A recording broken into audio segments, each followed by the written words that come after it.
कहानी का शीर्षक शुद्धित पाषाण। मैं और मेरे संबंधी पूजा की छुट्टी में देश भ्रमण समाप्त करके कलकत्ता लौट रहे थे। तभी रेलगाड़ी में उन बाबू से भेंट हुई। उनकी वेशभूषा देखकर शुरू में उन्हें पश्चिमी प्रांत का मुसलमान समझने का भ्रम हुआ था। उनकी बातचीत सुनकर और भी चक्कर में पड़ गया था। वे दुनिया भर के विषयों पर इस प्रकार बातें करने लगे मानो विधाता उनके साथ परामर्श करने के बाद ही सारा काम काज करते हैं। संसार में भीतर ही भीतर भांति भांति की जो नाना अश्रुत पूर्व गूढ़ घटनाएं घटित हो रही थी।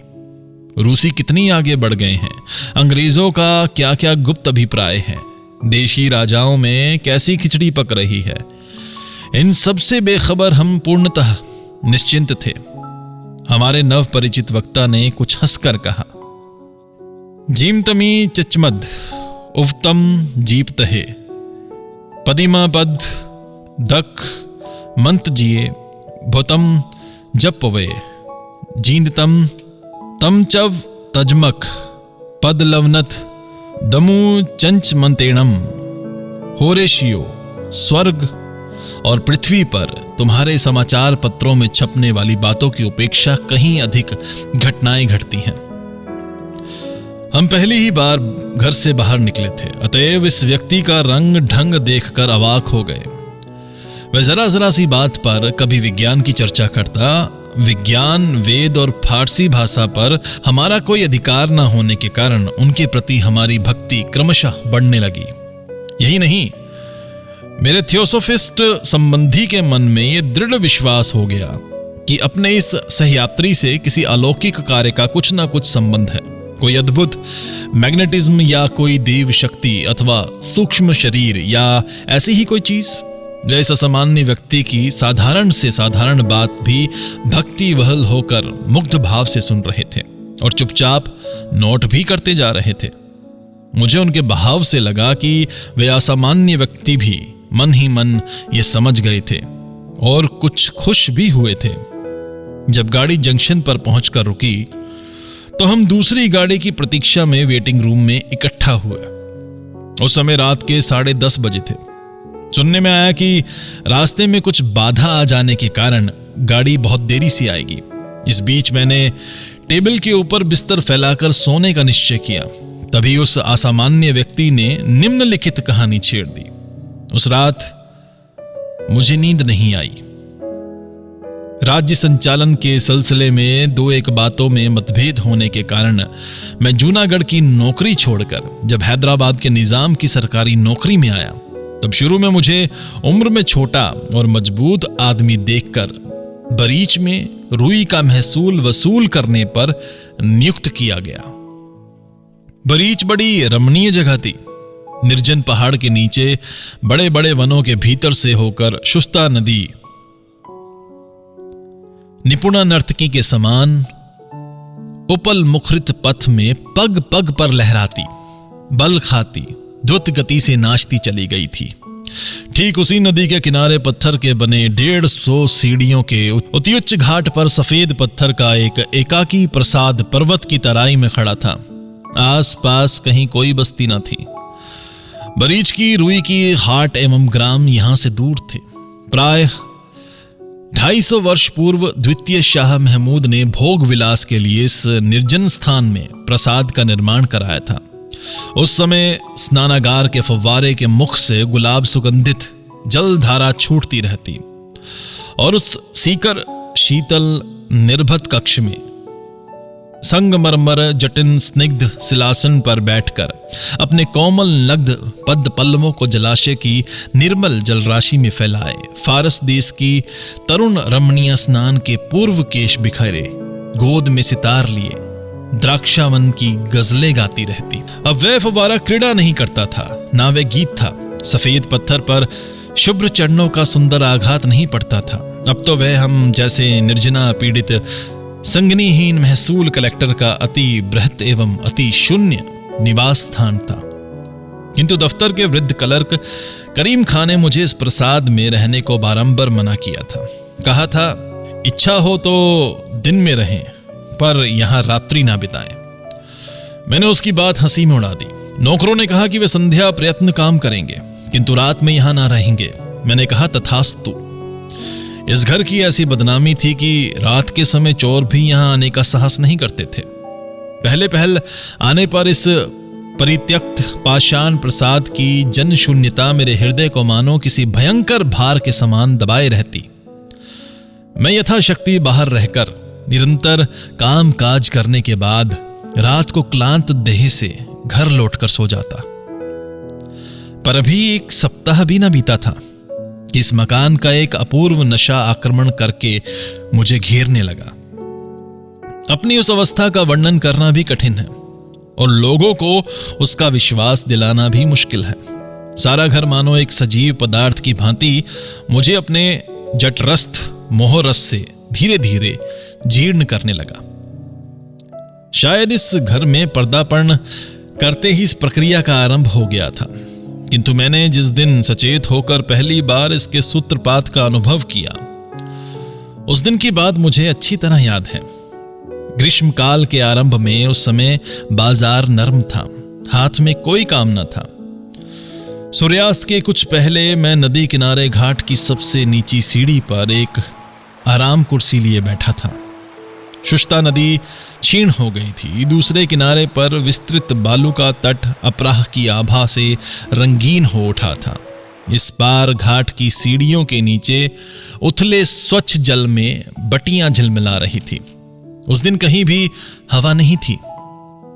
समीप के पर्वत पर वन तुलसी, पुदीना और सौंफ के जंगल से उड़ती तीखी सुगंध ने शांत आकाश को आक्रांत कर रखा था। सूर्य जब गिरि शिखर के अंतराल में अवतीर्ण हो गए तब दिन की नाट्यशाला पर एक दीर्घ छाया यवनिका पड़ गई। पर्वत का व्यवधान होने के कारण यहां सूर्यास्त के समय प्रकाश और अंधकार का सम्मिलन बहुत देर स्थायी नहीं रहता। घोड़े पर बैठकर जरा घूम फिर आऊं, ये सोचकर अब उठूं तब उठूं कह रहा था कि सीढ़ी पर पैरों की आहट सुनाई दी। पीछे मुड़कर देखा, कोई नहीं था। इंद्रिय भ्रम समझकर लौटकर दोबारा बैठते ही एकाएक बहुत से पैरों का शब्द सुनाई पड़ा, जैसे बहुत से लोग मिलकर भाग दौड़ करते हुए उतरते आ रहे हों। किंचित भय के साथ एक अपरूप रोमांच से मेरा सर्वांग परिपूर्ण हो गया। यद्यपि मेरे सामने कोई मूर्ति न थी, तथापि प्रत्यक्ष के समान स्पष्ट जान पड़ा कि ग्रीष्म की उस संध्या में प्रमोद चंचल नारियों का एक दल शुष्ता के जल में स्नान करने उतरा है। यद्यपि उस संध्या काल में निस्तब्ध गिरी तट पर नदी के किनारे निर्जन प्रसाद में कहीं कोई शब्द न था, तथापि मैंने मानो स्पष्ट सुना कि निर्झर की शतधाराओं के समान क्रीड़ा मग्न कलहास्य करती हुई मिलकर तेजी से दौड़ती हुई स्नानार्थिनियां मेरे पास से निकल गई हों। मुझे मानो उन्होंने देखा भी ना हो। जिस प्रकार वे मेरे निकट अदृश्य थी, मैं भी मानो उसी प्रकार उनके निकट अदृश्य था। नदी पहले की भांति स्थिर थी, किंतु मुझे स्पष्ट बोध हुआ मानो स्वच्छ तोया का उथला स्रोत अनेक वलय सिंचित बाहु विक्षेपों से विक्षुब्ध हो उठा हो। हंस हंस कर सखियां एक दूसरे पर जल के छींटे मार रही हों एवं तैरती हुई रानियों के पदाघात से जलबिंदु राशि मुट्ठी भर मोतियों की भांति आकाश में बिखरी पड़ रही हों। मेरे वक्ष में एक प्रकार का कंपन होने लगा। वह उत्तेजना की थी या आनंद की या कौतूहल की, ठीक नहीं कर सकता। बड़ी इच्छा होने लगी कि अच्छी तरह से देखूं, किंतु देखने के लिए सामने कुछ न था। लगता था अच्छी तरह कान लगाने पर उनकी सारी बातचीत स्पष्ट सुनाई पड़ेगी, किंतु एकाग्र मन से कान लगाने पर केवल अरण्य के झिंगुरों का शब्द सुनाई देता। मुझे लगा मानो 250 वर्षों की कृष्णवर्ण यवनिका ठीक मेरे सामने झूल रही हूं। डरते डरते एक सिरा उठाकर भीतर नजर डालो, वहां एक विराट सभा लगी है, किंतु गाढ़े अंधकार में कुछ भी ना दिखाई दिया। अचानक उमस को चीरती हुई हू हू करके हवा चलने लगी। देखते देखते शुष्ता का स्थिर जल तल अप्सरा के केश पाश की भांति कुंचित हो उठा एवं संध्या छाया छन्न समस्त वन भूमि क्षण भर के साथ मरमर ध्वनि करके मानो दुस्वप्न से जाग उठी। चाहे स्वप्न कहो या सत्य कहो, 250 वर्ष के अतीत क्षेत्र से प्रतिफलित होकर मेरे सामने जो एक अदृश्य मरीचिका अवतीर्ण हुई थी, वह पल भर में अंतर्धान हो गई। जो मायामयी मुझे फलांगती हुई देहहीन द्रुत पदों से, शब्दहीन उच्च कल हास्य से दौड़कर शुष्ता के जल में जाकर कूद पड़ी थी। अपने सिक्त अंचला से बूंदे टपकाती फिर मेरी बगल से होकर नहीं निकली। जिस प्रकार वायु गंध को उड़ा कर ले जाती है, उसी प्रकार मैं बसंत के एक निश्वास में उड़कर चली गई। उस समय मुझे बड़ी आशंका हुई कि हठात निर्जन देखकर कहीं कविता देवी मेरे कंधे पर ना बैठी हो। मैं बेचारा रुई का महसूल वसूल करके मेहनत करके खाता हूं। सर्वनाशिनी शायद इस बार मेरे प्राण ही लेने ना आई हो। सोचा अच्छी तरह भोजन करता हो। खाली पेट होने पर ही सब तरह के दुसाध्य रोग आकर घेर लेते हैं। अपने रसोइये को बुलाकर मैंने खूब घी में पकाकर मसाला सुगंधी डालकर बकायदा मुगलई खाना तैयार करने का हुक्म दिया। दूसरे दिन सवेरे यह सारा मामला अत्यंत हास्यजनक प्रतीत हुआ। प्रसन्नचित्त से साहबों की भांति 16 हैट पहनकर अपने हाथों से गाड़ी हाँक कर गड़गड़ाहट करता तहकीकात के अपने काम पर चला गया।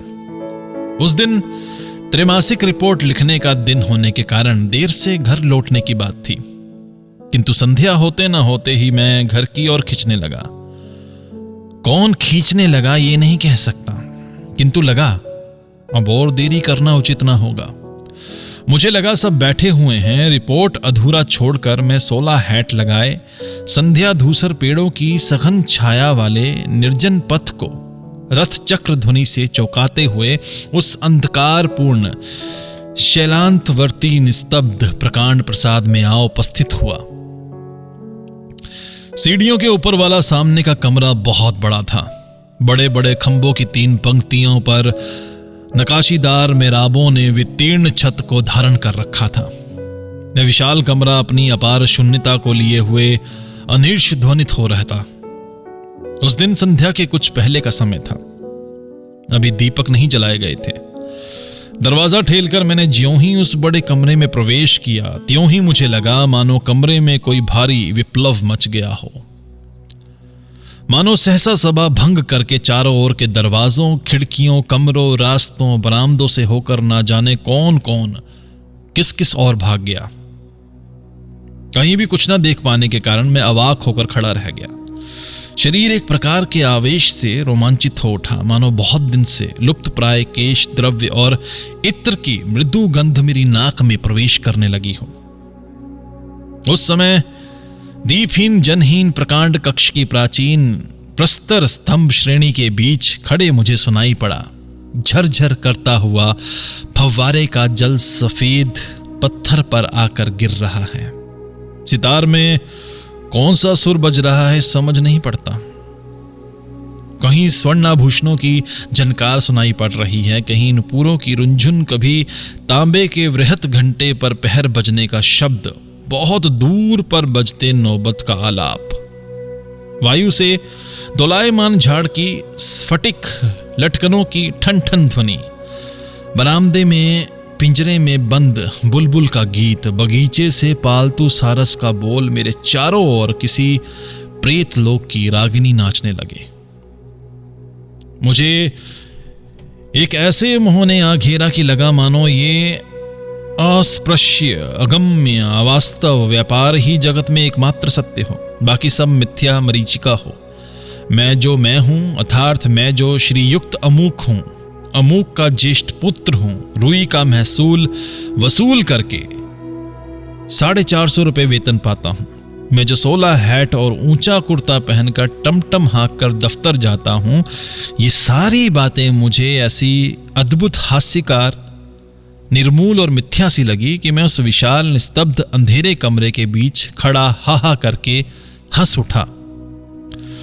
उसी समय मेरा मुसलमान नौकर ने हाथ में केरोसिन का जलता हुआ लैंप लिए घर में प्रवेश किया। मालूम नहीं उसने मुझे पागल समझा या नहीं, किंतु उसी क्षण मुझे याद आई कि मैं स्वर्गीय अकोम चंद्र का ज्येष्ठ पुत्र श्रीयुक्त अमोखनाथ ही हूं। ये भी सोचा कि जगत के भीतर अथवा बाहर कहीं कोई अमूर्त फव्वारा सर्वदा झड़ता है या नहीं, और अदृश्य अंगुली के आघात से किसी माया सितार से कोई अनंत रागनी ध्वनित होती है या नहीं, यह हमारे महाकवि और कविसर ही बता सकते हैं। किंतु ये बात अवश्य सत्य है कि मैं बरीज के बाजार में रुई का महसूल वसूल करके महीने में 450 रुपये वेतन लेता हूं। तभी मैं फिर अपने थोड़ी देर पहले के अद्भुत मोह की याद करके केरोसिन से प्रकाशित लैंप टेबल के पास समाचार पत्र लिए विनोद से हंसने लगा। समाचार पत्र पढ़कर और मुगलई खाना खाकर मैं कोने के एक छोटे से कमरे में बत्ती बुझाकर बिस्तर पर जा लेटा। मेरे सामने वाले खुले जंगले में से अंधेरे वन वेष्टित अरावली पर्वत के उद्धर्व देश का एक अत्युज्वल नक्षत्र सहस्त्र कोटि योजन दूर आकाश से उस अति तुच्छ कैंप खाट के ऊपर श्रीयुक्त महसूल कलेक्टर को एकटक देख रहा था। इस पर विस्मय और कौतुक अनुभव करते करते मैं कब सो गया कह नहीं सकता। कितनी देर सोया ये भी नहीं जानता। सहसा एक बार सिहर कर जाग पड़ा। कमरे में कोई आहट हुई सो नहीं, किसी आदमी ने प्रवेश किया हो यह भी नहीं देख सका। अंधकारपूर्ण पर्वत के ऊपर से निर्निमेष नक्षत्र अस्तमित हो गया था और कृष्ण पक्ष के क्षीण चंद्रलोक ने अनादिकार संकुचित स्वभाव से मेरी खिड़की की राह प्रवेश कर लिया था। कोई भी व्यक्ति दिखाई नहीं पड़ा, तो भी मुझे स्पष्ट प्रतीत हुआ मानो कोई मुझे धीरे धीरे ठेल रहा हो। मेरे जाग उठते ही उसने बिना कुछ कहे मानो केवल अपनी अंगूठी खचित 5 उंगलियों के इशारे से मुझे अत्यंत सावधानी से अपना अनुसरण करने का आदेश किया। मैं बिल्कुल चुपके से उठा। यद्यपि उस सतकक्ष प्रकोष्ठ में अपा शून्यतापूर्ण निद्रित ध्वनि एवं सजग प्रतिध्वनिपूर्ण विशाल प्रसाद में मेरे अतिरिक्त और कोई भी प्राणी न था। तथापि पग पग पर भय लगता कि कहीं कोई जाग ना पड़े। प्रसाद के अधिकांश कक्ष बंद रहते थे और उन कमरों में मैं कभी गया नहीं था। उस रात में बिना हटकिए पैर रखता हुआ सांस रोके उस अदृश्य महान कारणी का अनुसरण करत किधर से होकर कहां जा रहा था आज ये नहीं बता सकता। मैंने कितना संकरा अंधेरा रास्ता, कितना लंबा बरामदा, कितना गंभीर निस्तब्ध विशाल सभागृह, कितनी रुद्ध वायु संकरी छिपी कोठरियां पर की, इसका कोई ठिकाना नहीं। मुझे लगा आज आरभ्य उपन्यास की एकाधिक सहस्त्र रजनी में से एक रजनी उपन्यास लोग से उड़कर आ गई है। मैंने मानो अंधकारपूर्ण अर्धरात्रि में निद्रा मग्न बगदाद के आलोकहीन संकरे रास्ते पर कोई संकट संकुल अभिसार यात्रा की हो। अंत में मेरी तूती सहसा एक घने नीले पर्दे के सामने चौंक कर खड़ी हो गई और मानो उसने उंगली के नीचे की ओर संकेत किया। नीचे कुछ भी ना था, किंतु भय से मेरे हृदय का रक्त जम गया। मैंने अनुभव किया उस पर्दे के सामने जमीन पर कीम खब की पोशाक पहने एक भीषण हबशी खोजा गोद में नंगी तलवार लिए पैर फैलाए बैठा ऊँग रहा था। दूती ने धीमी गति से उसके पैर लांघकर पर्दे का एक कोना पकड़कर उठाया। भीतर से कमरे का थोड़ा सा भाग दिखाई पड़ा जिस पर फारसी गलीचा बिछा हुआ था।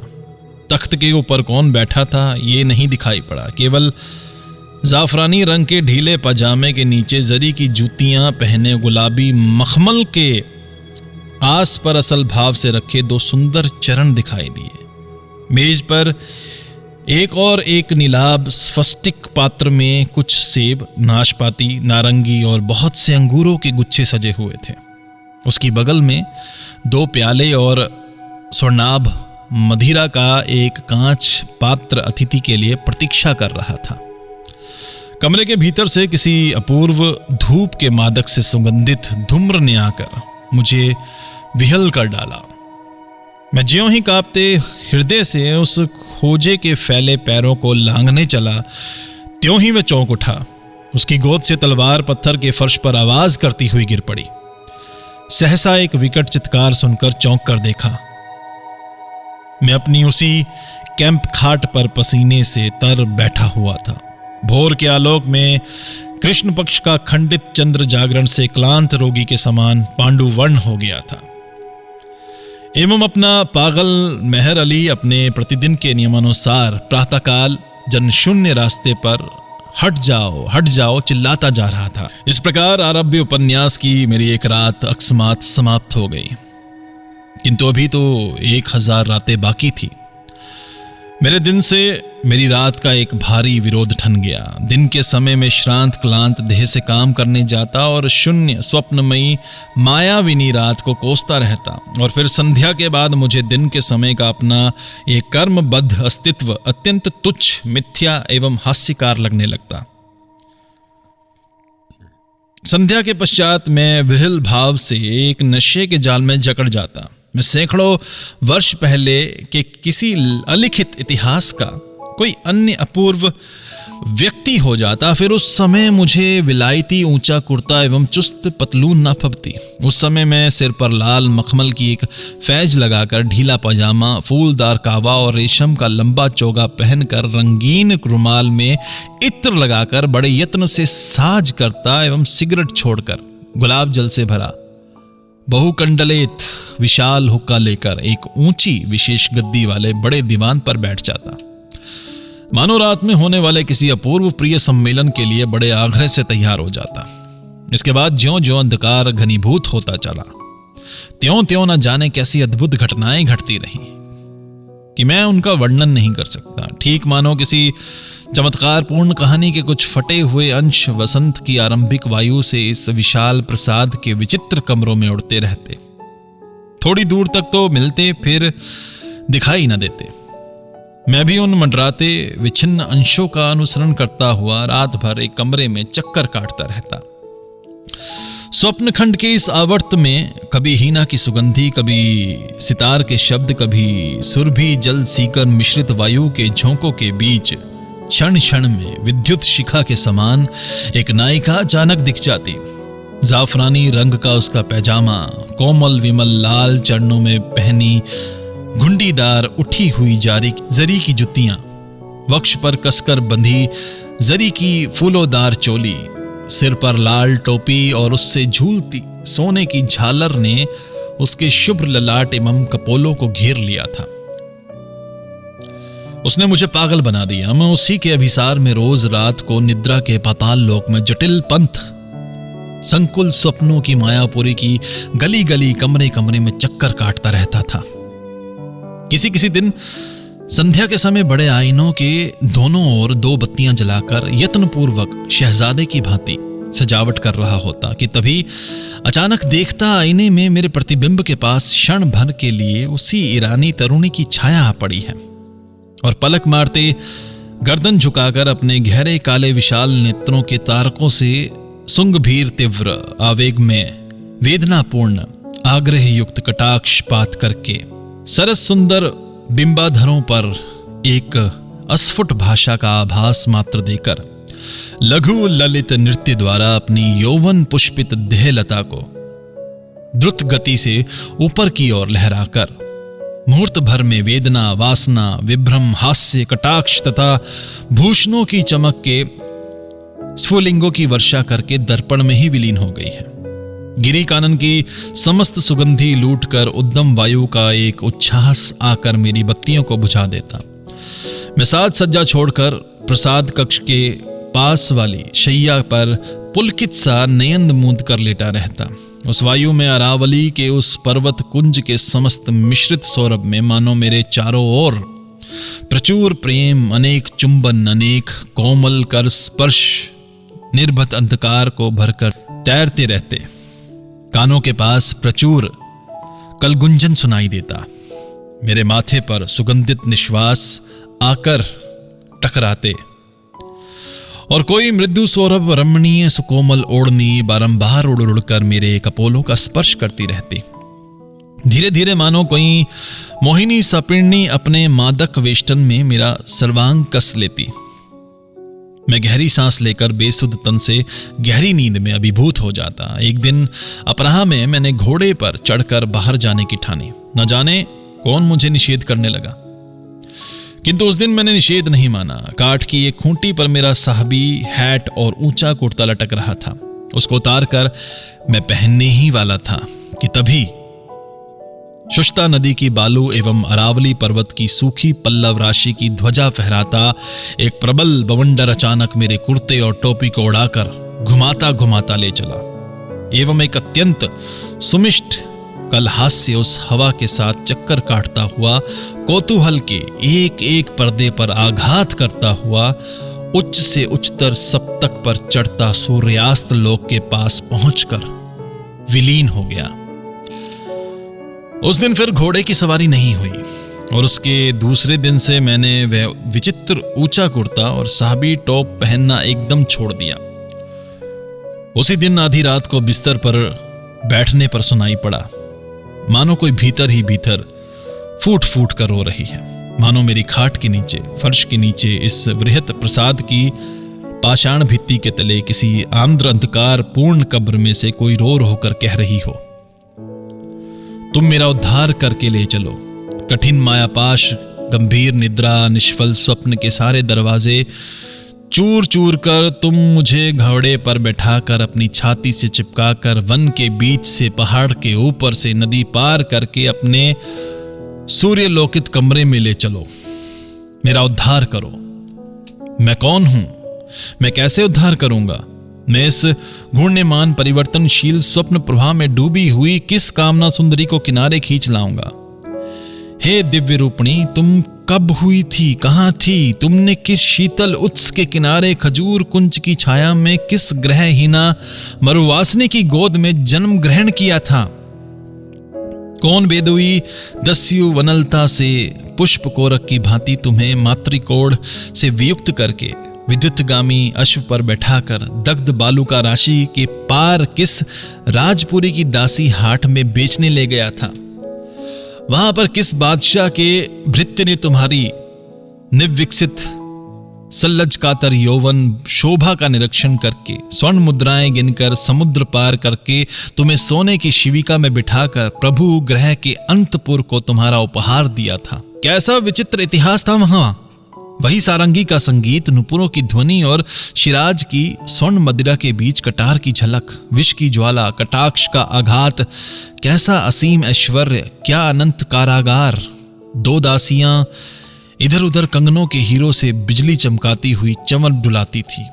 शहंशाह बादशाह शुभ्र चरणों की मणि मुक्ता जटित पादुकाओं पर लौटता था। बाहर दरवाजे पर हबशी देवदूत की भांति सजकर हाथ में नंगी तलवार लिए यमदूत की तरह खड़ा रहता। उसके पश्चात उस रक्त कलुषित ईर्ष्या फनिल षड्यंत्र संकुल भीषण ज्वल ऐश्वर्य के प्रभाव में उतरती हुई तुम मरुभूति की पुष्प मंजरी किस निष्ठुर मृत्यु में समा गई अथवा किस निष्ठुर महिमा तट पर जा पड़ी। इसी समय वो पागल मेहर अली अकस्मात चिल्ला उठा, हट जाओ, सब झूठ है, सब झूठ है। आंख खोलकर देखा सवेरा हो गया था। चपरासी ने डाक की चिट्ठी पत्री लाकर मेरे हाथ में दी और रसोइये ने आकर सलाम करके पूछा कि आज किस प्रकार का भोजन तैयार करना होगा। मैंने कहा, नहीं, अब इस घर में और नहीं रहा जा सकता। उसी दिन अपना सामान उठाकर ऑफिस में जा ठहरा। ऑफिस का बूढ़ा क्लर्क करीम खां मुझे देखकर कुछ मुस्कुराया। मैं उसकी हंसी से खिंचकर कोई उत्तर दिए बिना काम करने लग गया।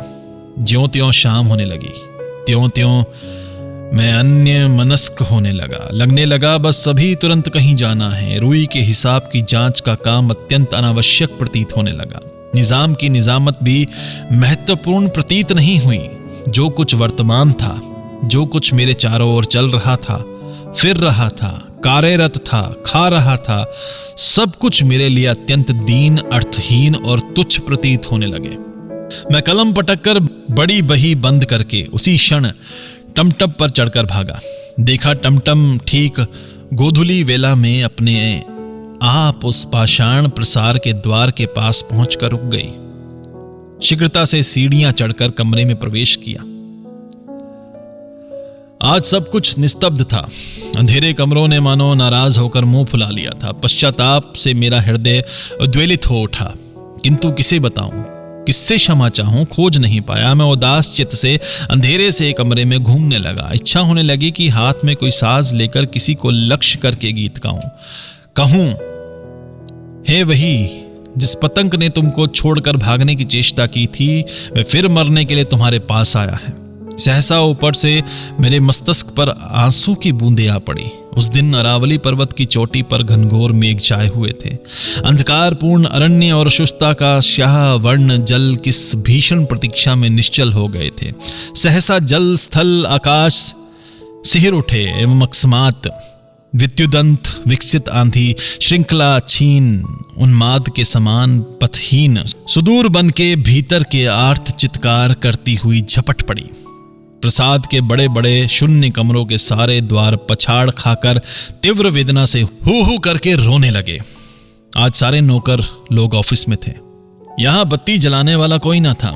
उस मेघाच्छन्न अमावस्या की रात में घर के भीतरी निकष कृष्ण अंधेरे में मैं स्पष्ट अनुभव करने लगा। कोई रमणी पलंग के नीचे गलीचे के ऊपर मुंह के बल पड़ी कसकर बंधी मुट्ठियों से अपने बिखरे केश जाल को खींच खींच कर नोचे डाल रही है। उसकी गौर वर्ण ललाट से रक्त फूट कर निकल रहा है। कभी वे शुष्क तीव्र अट्टहास्य युक्त हाहा करके हंस पड़ती, तो कभी फफक फफक कर फूट फूट कर रो पड़ती। दोनों हाथों से चोली फाड़कर उघरी हुई छाती पीट रही है। खुली खिड़की से वायु गर्जन करती हुई आ रही है एवं मूसलाधार वर्षा ने आकर उसके सारे अंगों को अभिषिक्त कर दिया है। सारी रात ना तूफान थमा, ना रोना बंद हुआ। मैं निष्फल परिताप से अंधेरे में एक एक कमरे में घूमता रहा। कहीं कोई न था। किसको सांत्वना देता? यह प्रचंड अभिमान किसका था? यह शांत आक्षेप कहां से उठ रहा था? पागल चीख उठा, हट जाओ, सब झूठ है, सब झूठ है। देखा भोर हो गया था और मेहर अली इस घोर दुर्योग के दिन भी यथा नियम प्रसाद की प्रदक्षिणा करके अपने अभ्यास के अनुसार चीख रहा था। अचानक मुझे लगा शायद ये मेहर अली भी मेरी तरह कभी इस महल में निवास करता हो। अब पागल होकर बाहर आने पर भी इस पाषाण राक्षस के मुंह से आकर्षित होकर प्रतिदिन प्रातःकाल प्रदक्षिणा करने आता हो। मैंने तत्क्षण उस वर्षा में ही दौड़ते हुए पागल के पास जाकर उससे पूछा, मेहर अली, क्या झूठ है रे? वह मेरी बात का कोई उत्तर दिए बिना मुझे धकेल कर अजगर के समान चक्कर काटते हुए अजगर के ग्रास मोहाविष्ट पक्षी के समान चीखता हुआ प्रसाद के चारों ओर घूमने लगा।